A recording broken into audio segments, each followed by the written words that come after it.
Hello students, welcome to Magnet Brains. मैं रूपाली वर्मा। शब्दकोश से आज का शब्द है ग्राह्य। क्या है? ग्राह्य। ग्राह्य का मतलब होता है ग्रहण करना, यानी कि किसी चीज को एक्सेप्टेंस जिसको हम बोलते हैं, उस भावना को हम क्या बोलते हैं? ग्राह्य। ग्राह्य का मतलब ग्रहण करना। अब इसका व्याकरणिक परिचय है, ये एक विशेषण शब्द के रूप में इस्तेमाल किया जाएगा। अब इसका पर्यायवाची शब्द क्या होंगे? देखिए, कोई भी शब्द ले लो, उसे हम कई नामों से जानते हैं, तो इसे हम पर्यायवाची कहिए, समानार्थी कहिए।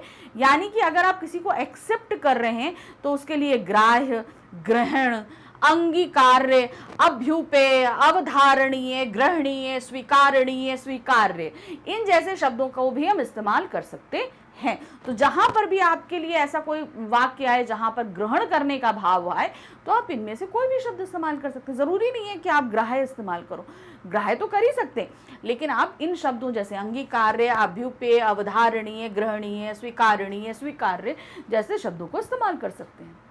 तो ये थे समानार्थी। तो अब इसके विपरीतार्थक यानी विलोम भी होंगे। क्या है विलोम? ताज्य। ताज्य, किसी चीज को ग्रहण करना तो हम एक्सेप्ट करें, किसी चीज को हम निग्लेक्ट कर दें, यानी कि हम पूरी तरीके से त्याग दें, हमें लेना ही नहीं है, तो वो क्या होगा? उस भाव को हम बोलते हैं त्याज्य। अब आते हैं इस वाक्य यानी इस शब्द यानी कि ग्राह्य को हम वाक्य में इस्तेमाल करते हैं। क्या है? पिता द्वारा अनुचित मांगों का ग्राह्य नहीं किया गया। अब पुत्र जो है अपने पिता से पता नहीं ऐसी कौन सी मांग कर रहा था जो पिता को एक्सेप्ट नहीं थी, वो बिल्कुल उसको मान ही नहीं सकते थे। तो उन्होंने क्या किया? उन्होंने उस बच्चे की मांगों को ग्राह्य यानी कि ग्रहण नहीं किया, उन्होंने एक्सेप्ट नहीं किया कि मैं तुम्हारी इन बातों को मानूंगा, बिल्कुल नहीं। ठीक है, अब आते हैं दूसरा। हमारे धार्मिक ग्रंथ कुकर्मों को त्याज्य और सुकर्म को ग्राह्य करने की प्रेरणा देते हैं। हमारे धार्मिक ग्रंथ, किसी भी धर्म के ग्रंथ को उठा लीजिए, हमेशा वो गलत कर्मों को बोलेंगे कि आप उन्हें त्याग दीजिए, ऐसे कोई भी कर्म नहीं करिए।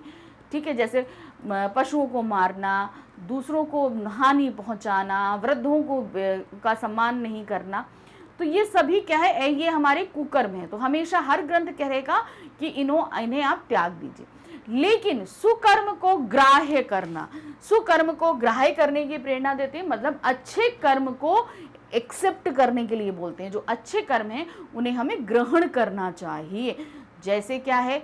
परोपकार, आपका पर्यावरण जो है संरक्षण है, बच्चों बुजुर्गों की सेवा, सभी का सम्मान, सभी को समान समझना, तो ये सभी क्या होते हैं? सुकर्म होते हैं। तो हमारे धर्म ग्रंथ जो हैं वो ऐसे कर्मों को ग्रहण करने की प्रेरणा देते हैं। तो ये था आज का शब्द। आगे और भी शब्द लेके आऊंगी, लेकिन हमेशा बताए गए शब्दों को वाक्य में प्रयोग जरूर करिए। तो आज का शब्द था ग्राह्य, तो आप भी अपने अंदर इन शब्दों को ग्राह्य कीजिए। Okay, bye bye.